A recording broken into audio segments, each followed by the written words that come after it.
Sem Neja Kotnik, sem ilustratorka in grafična oblikovalka in stojim za znamko Black Parent Viper.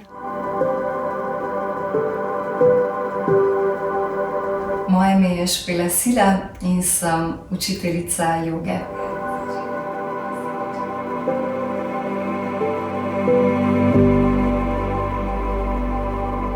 Ukvarjam se z izdelavo otroških oblačil, se pravi od skice do končnega izdelka naredim vse sama, kar pomeni tudi, da svojo ilustracijo natisnem na blago, kar izgleda potem tako.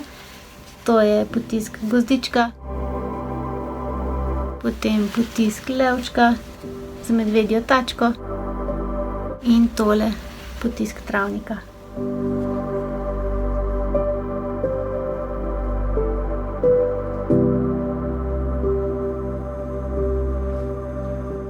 V tem času je naš joga studio zaprt, tako da se je v studio prelevila kar moja dnevna soba, od koder poučujem jogo naprej v virtualni obliki in ustvarjam nove joga vadbe.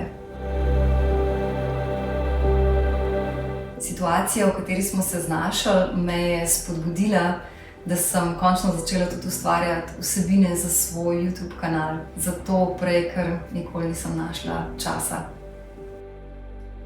Moram priznati, da mi vse skupaj predstavlja kar velik izziv, ker zdaj poleg tega, da moram paziti na to, kako poučujem, na svojo pravilno izvedbo, moram paziti še na to, da se vse skupaj tudi dobro posname.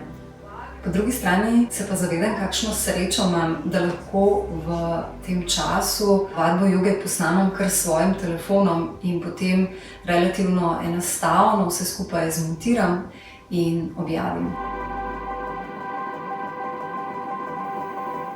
Zaradi trenutnega stanja in ker spadam v ogroženo skupino, pretežno ustvarjam od doma, kar pomeni, da se ukvarjam več z marketingom, to pomeni z fotografiranjem izdelkov, s pisanjem objav, več časa imam za risanje, se pravi, da se res več ukvarjam z ilustracijo.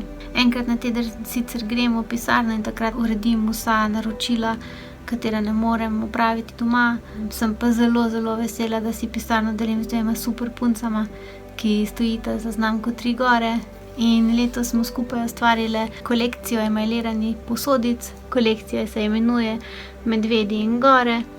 In sem res zelo vesela, da za ta naročila pretežno poskrbita punci, tako da sem jaz na varnem in doma v svojem brlogu.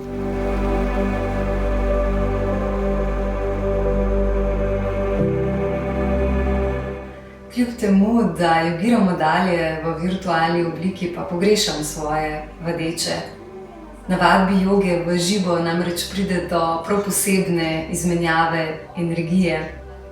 Ustvarjanje je fantastično, ampak potem predstavitev tega, kar ustvariš v živo in feedback, ki ga dobiš, je pa še tista pika na i.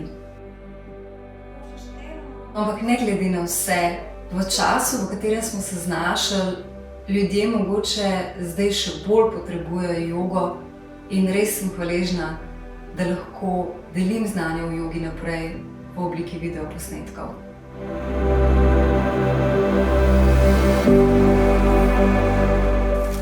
Kar si želim, da bi nastalo v tej celotne situacije, je to, da bi se ljudje malo bolj povezali, da bi bili malo bolj prijazni, da bi ugotovili, kaj je res tisto, kar je res pomembno v življenju, da bi delali malo več na sebi, da bi bili bolj zadovoljni in bolj odprti. Se mi zdi, da že nekaj časa manjka empatija po celem svetu. Vse bo okej.